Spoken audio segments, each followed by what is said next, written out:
Hello and welcome back to my channel, or welcome if you're new here.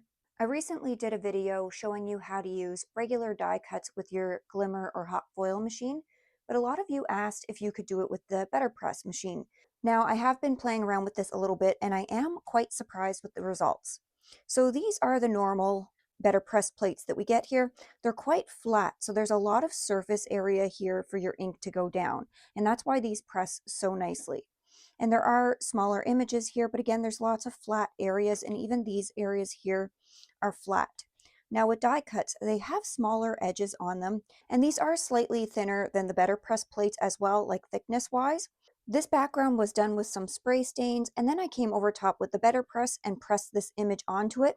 So you can see the lines here are a little bit thicker, a little bolder, and especially for the sentiment. So you're going to get a more delicate look like you will with the Glimmer Machine, but it's still possible. So I'm going to show you how to do that now. For this, I'm just using the VEVOR Die cut machine. I got this off of Amazon. This is the 9-inch one, but it also comes in a 6-inch one. And as long as your die cut machine comes with a thicker platform like this, then this technique will work with it. But we won't be using the platform. We're just going to use the Betterpress machine here. And I've just got a regular piece of 100-pound cardstock on here. So I've got some die cuts here, and I really like these leaf ones. This is from Spellbinders, but I find die cuts that have a little bit more detail in them do well. If you're using die cuts that just have the lines here, then that's all that's going to show up. So I like these ones that have a little bit more detail. So I'm going to try these flowers and this leaf here. And I am going to try a couple of sentiments as well. So I've got a couple of sentiments here that I want to try too. Something a little smaller and more delicate, and then a bigger one that has a border on it. So we're going to put these down too. And then I want to try something a little bit bigger. So I've got this tote bag here that's quite big. So I figured we'd go ahead and try this. And I'm just going to get this one down here at the bottom. So I'm just laying them on like I would with any Betterpress plates. And depending where your cardstock is, you still want to make sure that everything is going to get pressed nicely. Now let's talk about ink for a minute. They always say the Betterpress ink does the best, but I've used lots of inks with this. I've also used distressed oxides. So I think I'll try this one on the big one today, and I'll use the Betterpress ink on these little ones, but I've also used the archival ink, and that works good too. But this one is a little bit more wet than my archival ink, so I think this will do a little better since we have some smaller images here. And I am just going to ink this up like I would with any other Betterpress images, and I'm just going to do this all in real time with you. And I find doing like this little shimmy motion works a little bit better because there are some little areas in there and little fine lines. And I'm just going to go over them twice. There, that's pretty good. And then if anything shifts out of place, I like to just come back in with my pick tool, and that way I'm not risking touching the edges that we inked up, just like that. And then we're going to come in and ink up this one here, and same with this. I find a press and shimmy works well.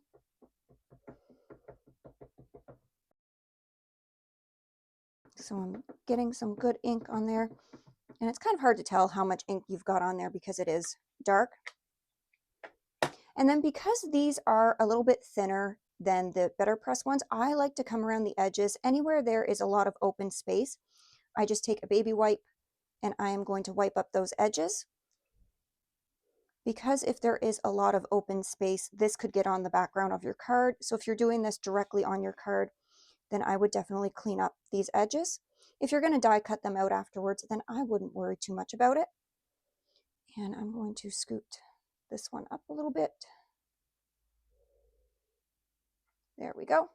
And just like we normally would with any other Betterpress, we're going to flip this over, connect it, and I'm going to run it right through my die cut machine. Now I find going slow with this gives a little bit of a better impression, so I am just going to go very slow here. And I'm not using any shims, I'm not doing anything fancy. I'm just using this and my die cut machine, just like you would with any Betterpress plates.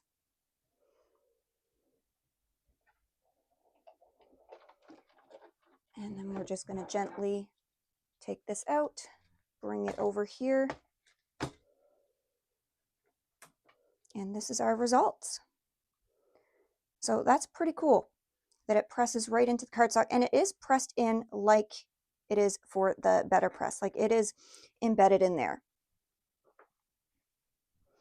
So if I take my Perfection eraser, which is a little bit of a sanded eraser, and I go over this, you can see that the image is definitely pressed in there like it is with Betterpress plates. So that is really cool. Now, I find I've had the best results on regular cardstock. So I did try this with watercolor cardstock. This is the Distress watercolor cardstock. And I find you do have to put a good amount of ink down to get a good impression, but it still also impresses it in there. So again, here's the difference between the die cuts and having it pressed on. You just get this really delicate look. And let's say you didn't want this outline on the hello, you could come in with that baby wipe or whatever you're doing and just carefully go around it and wipe that off, and then you're just left with the hello. But this just gives so many more possibilities, and I just clean these on my Betterpress like I would with any Betterpress plates, and then they're good to go. I hope this video was helpful for you and gives you some more ideas on how to use your die cuts. Like I said, the more detailed ones do a little bit better with this technique.